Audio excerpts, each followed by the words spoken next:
크리스찬의 물질관이라는 제목을 함께 은혜를 나누고자 합니다. 우리는 영을 쫓아서 하나님을 믿습니다. 그럼에도 불구하고 하나님께서는 육체를 우리 만드셨어요. 그리고 물질이 굉장히 중요합니다. 세계적인 명장 레 미제라블에 보면 불어로 불쌍한 사람들이란 뜻입니다. 그 불쌍한 사람 가운데 한 사람인 장발장은 빵 한 개 없어서 그 빵 하나 훔치다가 19년을 감옥에 살았습니다. 인생이 참 무섭다고 할 그런 처참한 일입니다. 고 이주일 코미디언은 어렵게 코미디언 생활을 할 때 그 명동에 산 음식점 주인이 설렁탕 한 그릇을 사줬는데 그 설렁탕 한 그릇이 그 당시에 얼마나 정말로 맛있고 힘이 되었던지 나중에 그야말로 잘 나가던 시절에 눈코 뜰 수 없이 바쁜 시절에도 그 설렁탕 사준 그 사장이 우리 공연장에 와서 공연을 해달라고 하면 거절하지 못했다. 자기가 그 어려울 때 설렁탕 한 그릇에, 그러니까 하루에 1,000만 원을 벌 때에도 설렁탕 한 그릇 사준 사람의 은혜를 잊지 않았다. 물질은 이처럼 중요한 것입니다. 오늘 크리스찬들이 영어로 하나님을 섬기는 것도 중요합니다만 물질의 문제를 잘 다룰 때 참으로 훌륭한 크리스찬이 될 수 있습니다. 오늘 크리스찬의 물질관에 대해서 함께 은혜를 나누고자 합니다. 첫째로 우리는 신구약 성경에서 가르치는 물질관에 대해서 우리가 밝게 알고 있어야 됩니다. 성경은 물질을 더럽다고 하지 아니하고 하나님이 창조하셨다고 말씀하십니다. 뿐만 아니라 하나님께서는 우리에게 주는 모든 일용할 양식과 물질들은 하나님이 주시는 선물이라고 말씀합니다. 전도서 5장 19절에 보면 또한 어떤 사람에게든지 하나님이 재물과 부요를 그에게 주사 능히 누리게 하시며 제 몫을 받아 수고함으로 즐거워하게 하신 것은 하나님의 선물이라. 하나님께서 선물을 주셔서 재물과 부요를 주시고 그 몫을 받아 즐거워하게 하신다는 거예요. 우리가 먹고 마시고 즐기는 것은 하나님이 주신 선물인 것입니다. 그런데 이 하나님의 선물을 인간적인 욕심과 탐욕으로 남을 것을 뺏고 불의로서, 물질이 중요하지만 아무리 불의로서 그것을 모으고 그것을 축적하면 어느 순간에 날아가 버린다고 성경은 말씀합니다. 예레미야 17장 11절에 보면 불의로 치부하는 자는 자고새가 낳지 아니하는 알을 품은 같아서 그의 중년에 그것이 떠나겠고 마침내 어리석은 자가 되리라. 그럼 우리는 물질이 중요하다고 해서 포악함으로, 옛날 탐관오리들이 포악하게 백성들의 재물을 뽑고 치부하면 변사토처럼 망하는 것입니다. 시편 62편 10절처럼 포악을 의지하지 말며 탈취한 것으로 허망하여지지 말며 재물이 늘어나도 거기에 마음을 두지 말지어다.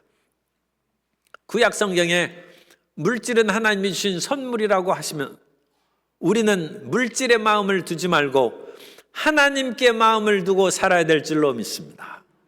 그래서 구약 성경에 물질이 늘어나도, 재물이 늘어나도 거기에 마음을 두지 말지어다, 그렇게 교훈하고 있습니다.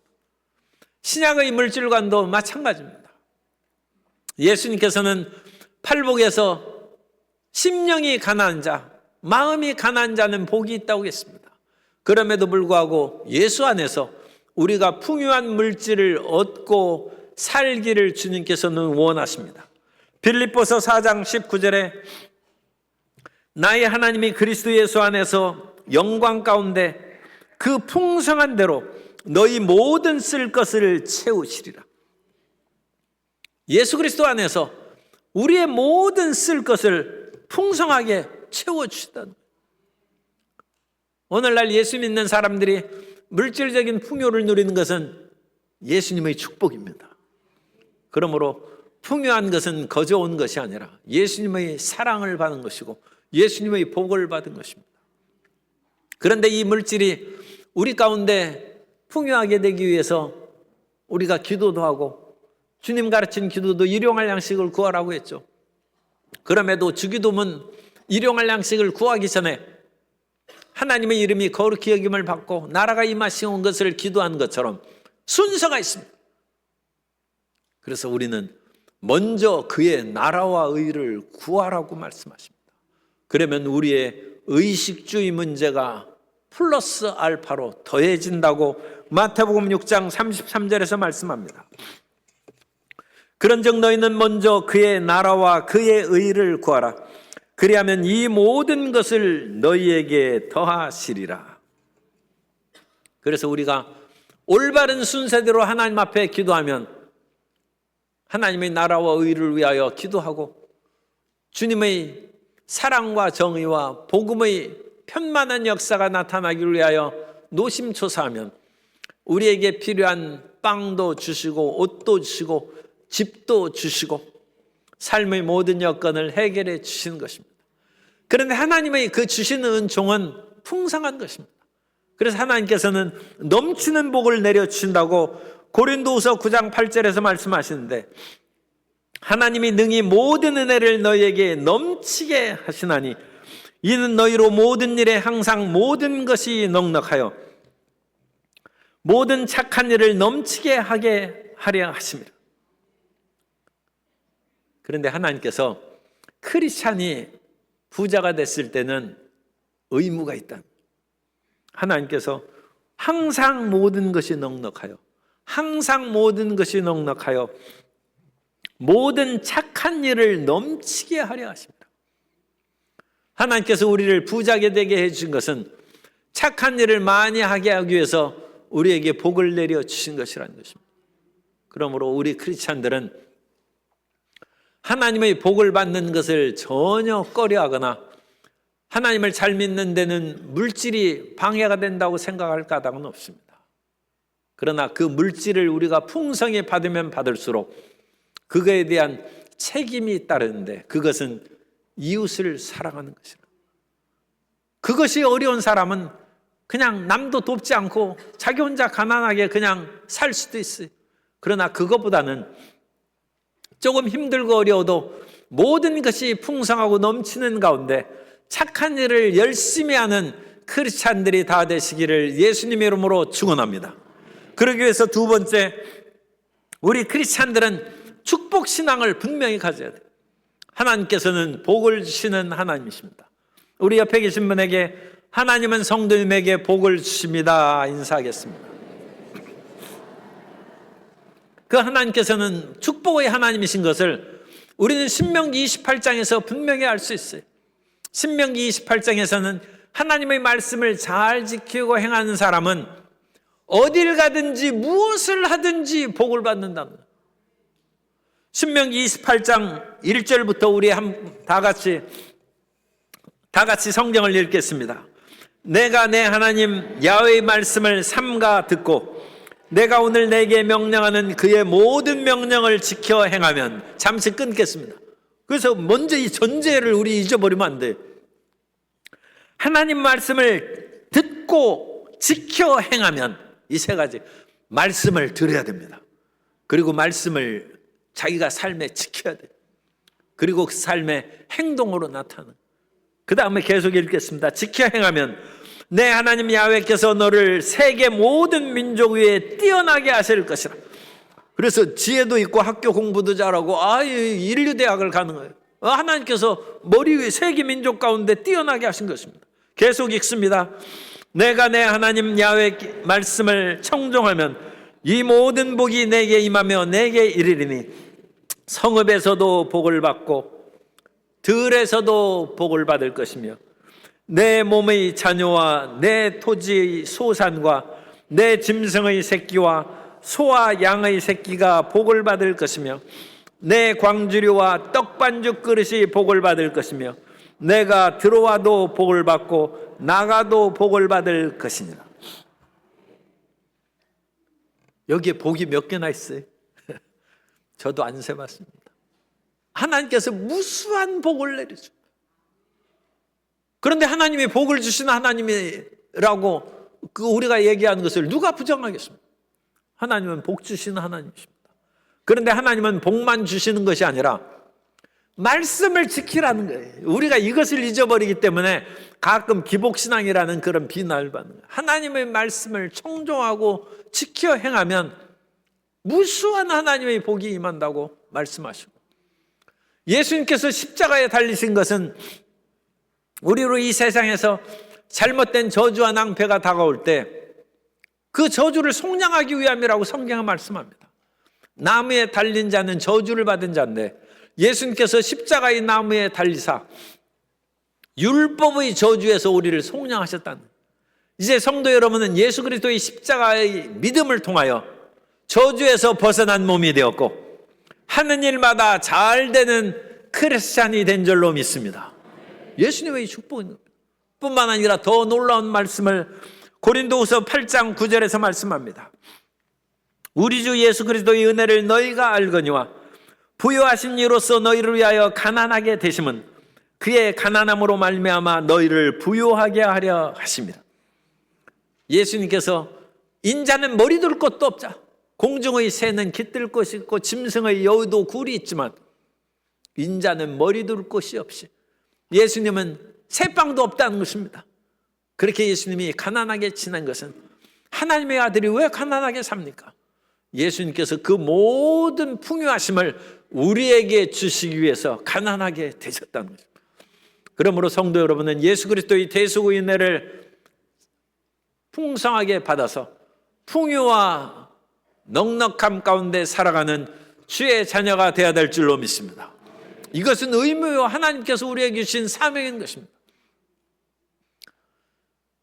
그 장로교의 그런 시조라고 할 수 있는 장 깔뱅이 직업 소명론을 얘기했는데, 그 전에는 하나님의 일을 행하는, 말씀을 증거하는 주의 종들, 이 하나님의 예전을 맡은 그런 사람들만 성직이라고 했어요. 그런데 깔뱅은 그걸 달리 얘기했습니다. 모든 하나님께서 허락하신, 그러니까 성경에 합당한 직업을 가진 모든 사람은 하나님께서 주신 콜링, 소명을 받아서 그 직업에 종사하는 것이다.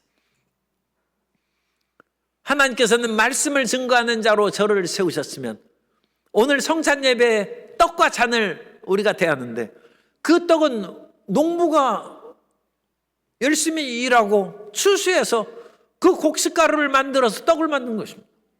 농부가 없으면 어찌 성찬의 떡을 대할 수 있겠습니까? 그 농부는 하나님의 일을 행한 것입니다. 하나님의 성찬의 떡을 그 모든 사람이라고는 할 수 없어도 어쨌든 농부, 크리스찬 농부는 굉장히 중요한 일을 한 것이고, 성찬의 떡을 한 것이고, 과수원을 제보해서 포도를 만든 사람은 사람들에게 포도를 주고 판 것뿐만 아니라 성찬의 포도주를 만드는데 그 일을 기여한 것이고, 성도 여러분이 앉아있는 그 나무 자리는 누가 만들었습니까? 그냥 쉽게 목수가 만들었다고 해야죠. 그 목수는 성도 여러분이 예배를 드릴 수 있는 자리를 만든 귀중한 일을 행한 것입니다. 모든 직업은 하나님의 부르심에 따라서 세워주는 것이고, 그 각자의 직업에 충성을 다하는 성도 여러분 되시기를 주님 이름으로 축복합니다. 그래서 모든 직업이 하나님의 콜링에 의해서 이루어진 것이라고 얘기했고, 그 후에 막스 베버는 프로테스탄티즘의 윤리와 자본주의 정신에서 이와 같이 모든 직업에 대한 그런 사명감과 자신감과 긍지를 가지고 열심히 일할 뿐만 아니라 그 일하는 것을 근면 검약하고 전략함으로 모은 그런 자본이 나중에 산업의 발전의 씨앗이 되고 그것이 자본금이 되죠. 그런 말미암아 이와 같이 개혁신앙의 근면 또는 모든 직업에 대한 정당성을 부여한 것으로 인하여 근대 자본주의가 형성하게 되었고, 이런 자본주의로 말미암아 현대 문명의 발전을 이룩하게 된 것이라고 얘기를 했습니다. 오늘 우리가 근면하고 정직하게 일함으로써 물질을 모으고 그 목돈을 마련한 그것은 결코 우리가 탐욕을 부는 것이 아니라 그것은 예컨대 깨끗한 부입니다. 청부죠. 청부. 깨끗한 부요 물질인 것입니다. 하나님께서는 이와 같이 깨끗한 부와 물질로 우리를 채워주시고 복내려 주시는 것입니다. 그래서 이 깨끗한 물질이 있는 곳에는 하나님이 계신 줄 믿습니다. 오늘 읽은 말씀에 내 보물이 있는 그곳에는 내 마음도 있느니라. 그러니까 더러운 물질이 혹시 그런 식으로 표현을 한다면 그것은 탐욕이죠. 탐욕은 우상숭배죠. 그러니까 탐욕의 물질이 있는 곳에는 우상이 있고 깨끗한 물질이 있는 곳에는 하나님이 계시다. 이번에 미얀마 선교를 다녀왔는데 그 선교에서 졸업식 예배를 이제 하고 또 주일 예배하고 또 그 먼 시골에 있는 제자교회에 가서 또 기도해주고 그렇게 왔습니다. 그런데 남는 시간에 그 양곤에 미얀마의 그 가장 큰 도시입니다. 그 양곤에서 사람들이 많이 가는 곳이 어디냐 했더니 그 사원이래. 이 미얀마는 거의 90%가 불교 신자들입니다. 그런데 불교가 국교는 아닙니다. 그래서 종교의 자유는 있고 기독교도 약 6.2%가 있습니다. 그러나 불교가 89.8%, 거의 90%. 그러니까 사원이 줄비하게 있고 그 사원은 파고다라는 그 높은 그런 탑을 세웠는데 파고다, 우리 종로에 가서 파고다 탑골공원이라고 하지 않습니까? 우리나라 파고다는 이 정사각형으로 이렇게 한 그것을 세워가지고 가는데 미얀마의 파고다는 원추형으로 둥그렇게 해가지고 가운데가 뾰족한 그런 그 모습으로 되어 있어. 뾰족한 원탑으로 이렇게 원형으로 이렇게 해서 원추형의 그런 탑을. 그런데 쇠다곤 파고다 사원이 있는데 이 쇠다곤 파고다 사원을 갔어요. 왜 그러느냐? 거기엔 사람들이 많이 온다는 것입니다. 그리고 오는 이유 중에 중요한 이유는 76캐럿짜리 다이아몬드가 맨 꼭대기에 이렇게 달렸어요. 그런데 그 탑의 높이는 99m이기 때문에 사람들이 이제 못 올라가죠. 거기에서 76캐럿짜리 다이아몬드가 있고 그 다이아몬드 주변에 4,351개의 다이아몬드가 장식되어 있어요. 그러니까 아침에 해가 뜰 때, 저녁에 해가 질 때 그 햇빛이 거기에 딱 비치면 영롱한 빛이 발현나. 그것을 보는 망원경도 있다. 그런데 그 망원경까지 보고 와야 되는데 시간 관계상 그걸 이제 보지 못하고 그냥 왔습니다. 그래서 76캐럿짜리 다이아몬드가 있고 그 주변에 루비, 사파이어 이와 같은 온갖 보석이 7,000개가 장식되고 그 장식품 밑에 이제 원추형으로 내린 것은 60톤의 황금이 순금으로 덮었어. 물질이 있는 곳에 마음이 있죠. 그래서 사람이 이 한번 가서 순금 60톤 한번 구경해야 돼. 요즘에 금 한 돈도 100만 원 한다고 그러는데 우리 건 아니지만 어쨌든 60톤 금이 덮여 있는 것이 어떻게 되는지 사람이 한번 보암직도 한 것이죠. 그런데 거기에서 많은 사람이 기도하는데 그 사람들이 무엇을 기도하나 제가 그렇게 생각을 해봤어요. 그랬더니 그런 마음에 두 가지 생각이 떠올랐습니다. 어떤 사람은 자기들이 신에게 기도하겠죠. 저 꼭대기에는 76캐럿짜리 다이아몬드와 수천 개의 다이아몬드들이 빛나고 60톤의 황금이 빛나는데 나의 어려운 가정생활에도 풍요로움을 주옵소서. 그렇게 기도하는 사람이 있을까? 그래서 황금 사원을 보면서 풍요를 기도하는. 그런데 그 반면에 다른 사람도 있을 것 같아. 다른 사람은 내 평생에 황금을 쫓고 다이아몬드를 쫓아 살아왔는데 수십 년 인생에 별로 달라진 것 없다는, 여전히 살림은 빠듯하고 생활은 어려운데 나의 마음에 이제까지 추구했던 황금과 다이아몬드에 대한 망상을 떨쳐버리고 닿을 수 없는 99m 꼭대기에 달린 다이아몬드처럼 내가 닿을 수 없는 물질적인 탐욕을 내려놓고 마음을 비우게 해 주옵소서. 이 두 가지 기도가 주를 이루지 않을까. 어떤 사람은 그걸 달라는 거예요. 다이아몬드, 황금을 달라고 기도할 것이고, 다른 사람은 그런 것은 이제까지 추구해온 그 모든 삶을 보니까 내 것이 아니고 허망하다는 거예요. 그러느니 내 마음을 내려놓고 비우고 평안하고 담대하게 살아가게 해 주옵소서.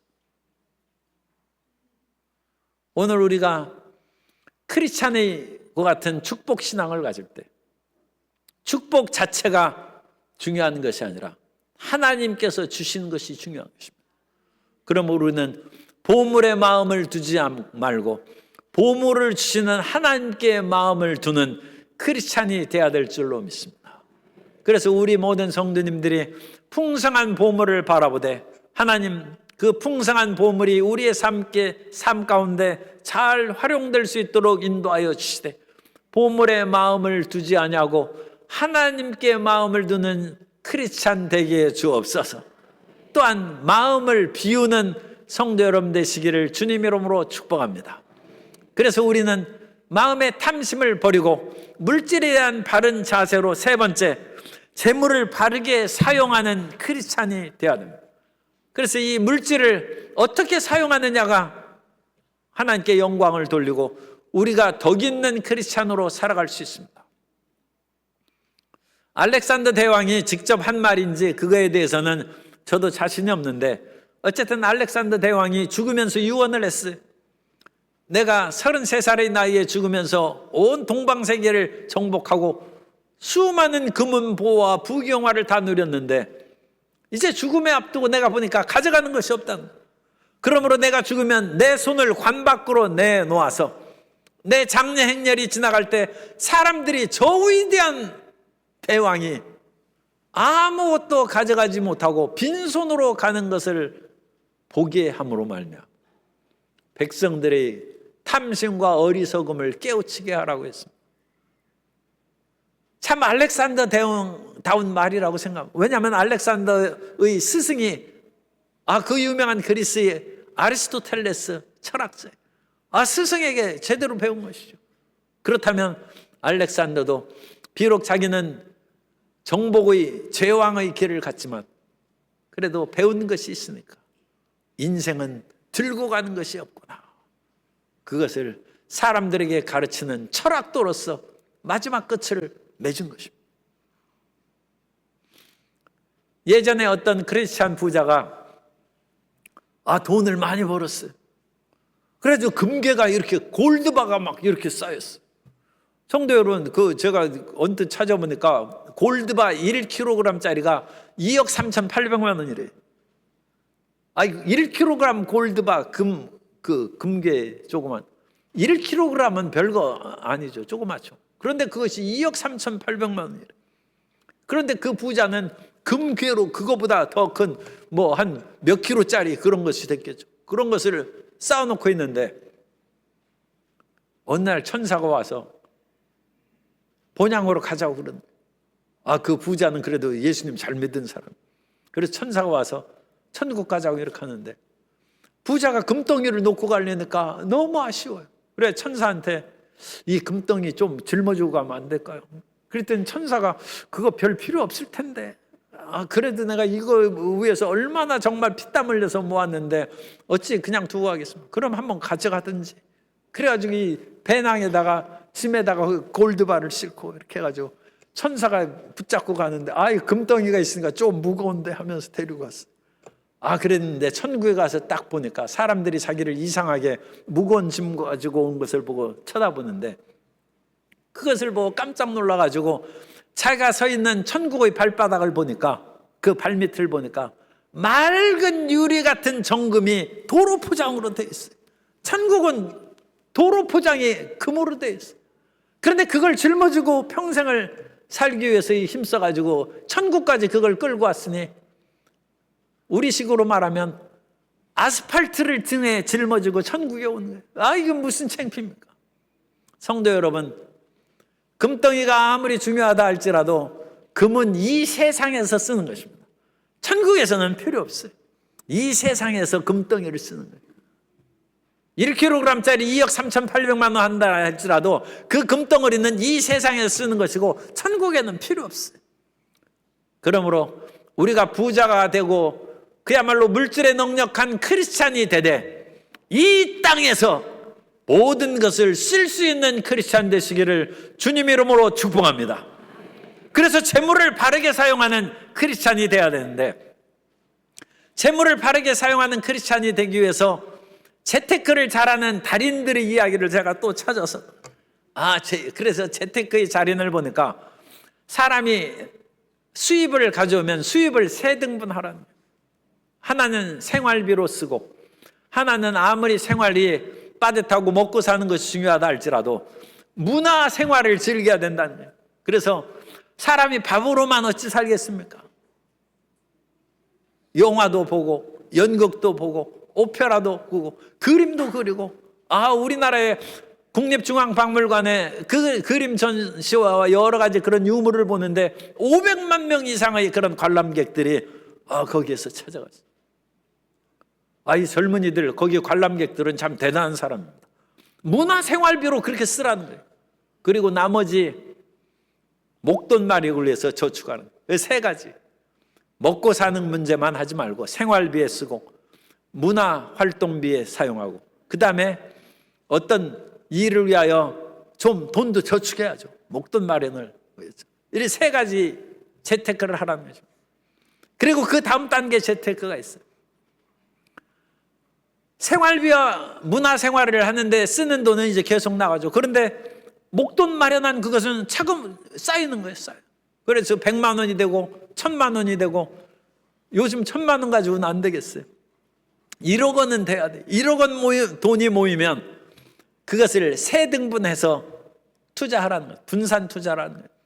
1억 원이 모이면 3분의 1은 정기예금으로 넣고, 그래서 동산으로 그건 이자 받고, 3분의 1은 부동산을 사고, 그래서 밭이나 땅을 좀 사놓고 집을 사고, 3천만 원짜리 집이 있는지 모르겠습니다만 어쨌든 집을 사고, 그 다음에 나머지 3분의 1은 주식 투자라. 목돈이 마련되면 또 그것도 세 개로 나누어서 정기예금, 왜냐하면 안정적이니까. 오늘날 주식 투자 5천 그 코스피 그 지수가 5천으로 넘어가가지고 주식 투자한 사람이 지금 굉장히 배당금이 많고 부자가 됐어. 그런데 그것은 위험성이 있죠. 그러니까 그것도 3분의 1 하고, 또 집을 샀는데 요즘에는 집 경기가 안 좋으니까 집이 안 팔려. 그래가지고 애를 많이 쓰는 성도님들이 계신데, 그래도 어느 정도는 부동산이 있어야 돼. 정기예금, 부동산, 그 다음에 주식 투자 세 개로 하라. 그래서 계속 3으로 3분의 1씩 나눠서 하는데, 우리 슬기로운 크리스찬들도 이 3분으로 나누어서 우리의 물질을 활용하라는 거죠. 그러면 이해가 되시죠? 3분의 1은 하나님을 위해 쓰라. 세 가지인데 3분의 1이 꼭 안 해. 한 가지는 하나님을 위해서 쓰고, 하나는 나와 가족을 위해서 사용하고, 하나는 이웃 사랑을 위해서 활용하는 거예요. 그리고 그것이 퍼센트를 어떻게 배분하느냐, 그것은 오늘 시간이 짧아서 제가 말씀을 못 드리고, 또 그것은 개인적으로 하나님 앞에 여러분들이 기도해서 정하면 됩니다. 하나님께서는 우리 물질의 3분의 1을 요구하시지는 않습니다. 그러므로 하나님께서는 성경에 나온 것으로 보면 11조 드리는 것뿐이에요. 그러면 그건 11조 드리는 것도 힘든데 그건 충분하죠. 그러니까 하나님께는 어느 정도 정해놓은 것을 드리고, 그 나머지 8, 90%는 우리가 다 쓰는 거예요. 내가 다 쓰는 거예요. 그래서 나의 삶의 즐거움과 기쁨을 위해 쓰고, 하나님의 나라를 위하여 우리는 떼어놓는 그런 물질이 있어야 돼요. 왜냐하면 물질을 나 자신만을 위해 쓰면 탐심이 들어와서 어리석은 사람이 되고 맙니다. 성경에 보면 어리석은 부자가 있는데, 그 사람은 얼마나 수입이 많았던지 창고를 새로 헐고 지었어요. 그만큼 고대 세계는 이제 농업으로 인하여 부를 표시하기 때문에, 그러니까 옛날 우리가 천석군 만석군 하는 것은 농사 짓는 시절에 하는 것이죠. 오늘날 만석군 해야 반도체 그거 하는 거하고 비교가 되겠어요. 오늘날이 이제 부의 개념은 달라졌죠. 그러나 고대 세계는 만석군 하면 천하의 제일 부자죠. 그래서 그 사람은 창고를 얻고 집을 아주 곳간을 넓게 짓고, 그리고 스스로 얘기하는 거예요. 나의 영혼아, 여러 해 동안 먹고 살 것을 이와 같이 풍족히 쌓아놨으니 먹고 즐기라. 그런데 하나님이 말씀하셨어요. 이 어리석은 사람아, 오늘 밤에 내가 내 영혼을 취하리니 내가 마련한 그 모든 것이 누구의 것이 되겠느냐. 이와 같이 하나님에 대해서는 쓰는 것이 없고 가난한 사람이요 막힌 사람이 되어서, 그 사람은 자기를 위하여 모아놓은 모든 것들을 다 전혀 무관한 다른 사람에게 남겨주고 이 세상을 떠난다. 오늘 우리 성경 말씀에 보면 21절에 내 보물이 있는 그곳에는 내 마음도 있느니라 하시고, 22절에 눈은 몸의 등불이니 그러므로 내 눈이 성하면 온몸이 밝을 것이요 눈이 나쁘면 온몸이 어두울 것이니 그러므로 내게 있는 빛이 어두우면 그 어둠이 얼마나 더하겠느냐 하고, 24절에 한 사람이 두 주인을 섬기지 못할 것이니 중간 생략하고 너희가 하나님과 재물을 겸하여 섬기지 못하느니라. 그러므로 재물, 마음이, 보물이 있는 곳에 마음도 있다고 눈에 대해서 얘기했어요. 그러니까 이 눈은 눈이 열리는 것을 말합니다. 보물을 보고 나만을 위하여 그 보물을 쓰려고 하는 사람은 두 눈이 감긴 사람, 눈이 나쁜 사람. 한쪽 눈이 열린 사람은 하나님을 향하여는 쓰는 사람이에요. 그 사람은 한쪽 눈이 열린 사람. 두 쪽 눈이 열린 사람은 이웃 사랑을 하는 눈이 열린 사람. 그래서 눈이 성하면 하늘나라에도 보화가 있고 이 땅에서도 존경받고 유명한 가문을 이룩하고 또 자기 자신을 위하여도 행복하게 살아간다는 것입니다. 눈이 감겨져 가지고 자기 필요한 모든 것만 움켜쥔 사람은 어느 날 갑자기 그 창고를 한 부자처럼 데려가 버리면 그게 누구 것이 되겠느냐. 그래서 우리는 하나님을 향하여 헌신하고 우리가 기도로 세계 선교를 위하여 열심을 다할 뿐만 아니라 물질로도 선교를 돕고 하나님 나라를 확장하는 데 기여하는 성도 여러분으로 눈이 열리게 되시기를 주님 이름으로 축복합니다. 그 다음에 나와 가족을 위해서 쓰라는 거예요. 보아스가 추수한 날 이 성경 말씀에 보면 놀라운 얘기가 있어요. 룻기 3장 7절에 보면 보아스가 먹고 마시고 마음에 즐거워 가서 곡식탄 더미의 끝에 눕는지라 룻이 가만히 가서 그의 발치 이불을 들고 거기 누웠더라. 그래서 보아스가 추수한 날에 먹고 마시고 즐거워했다는 거예요. 성도 여러분, 생활이 조금 빠듯할지라도 월급 받는 날에는 좀 외식도 하시고 좀 먹고 마시고 즐기십시오. 그리고 보너스 받는 날에는 영화 구경도 가고 연극도 보고 즐거워하라는 거예요. 주님께서는 우리에게 물질을 주시고 그 물질을 보고 즐겁게 노는 것, 우리가 우리 자녀에게 돈을 주었는데 이것도 관점이 좀 다를 수는 있어요. 그 돈을 그냥 저금 통장에 그렇게 꼬박꼬박 모아놓는 그런 아이가 있다면, 옛날에 자식이 한 5명이 있어야 그거 비교가 되는데 그런 아이도 있고 그 돈을 가지고 과자 사고 사탕 사가지고 자기 형제들에게도 나눠주고 엄마도 한번 빨아보라고 하고 그러면서 그 준 돈을 가지고 기쁘게 얘기하면 부모의 마음이 그것도 기쁘죠. 그죠? 내가 용돈을 줬더니 저렇게 즐겁게 먹고 또 형제들과도 화목하게 나누니까 저금 통장에 넣는 것도 그거 나쁜 것은 아니지만 먹고 즐거운 것이 좋은 것입니다. 성도 여러분은 하나님께 주신 그 복을 누리시는 축복을 받게 되시기를 예수님으로 축원합니다. 그리고 거기에 더 나아가서 눈이 열린 사람은 이웃을 사랑합니다. 그래서 이웃을 사랑하면 더 복을 받는 것입니다.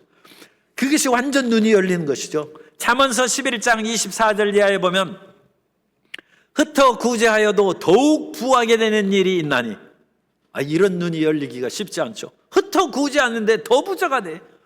과도히 아껴도 가난하게 될 뿐이라. 이제껏 아끼고 살았는데도 별거 없어요.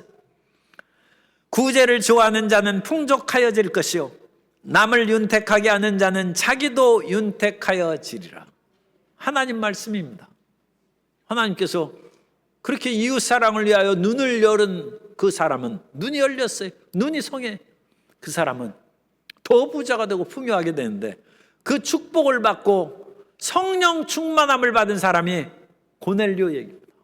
그래서 고넬료는 기도와 구제를 열심히 해서 고넬료와 온 가족이 성령 충만함을 받고, 이방인인데도 불구하고 천사들이 와서 고넬료에게 얘기하고, 베드로가 가기 싫은 것을 하나님께서 미리 하시고 3번 환상을 보여주셔서 베드로가 고넬료 집에 안 갈 수 없게 이끌어 주신 것은 구제와 하나님을 경외하는 경건이 있던 고넬료에게 복을 주시기 위한 것입니다.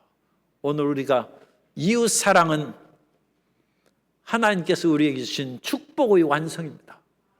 우리가 하나님을 섬기는 것도 중요한 단계고, 나 자신이 즐기고 행복한 것도 행복한 단계입니다만, 마지막 활용점정은 이웃 사랑입니다. 그것을 통하여 하나님의 축복이 완성에 이르는 우리 성도 여러분 되시기를 예수님 이름으로 축원합니다. 크리스찬의 물질에 대해서 항상 긍정적인 마음을 갖고 열심히 성실하게 물질을 모아야 됩니다. 그리고 모은 물질을 가지고 3가지로 나누어서, 그 비율은 성도 여러분들이 기도해서 정하시기 바랍니다. 하나님을 위하여 쓰고, 자기 자신과 가족을 위해서 쓰고, 이웃을 위하여 잘 활용함으로 크리스찬의 재테크가 잘 이루어지는 하나님의 백성들 다 되시기를 예수님 이름으로 축원합니다.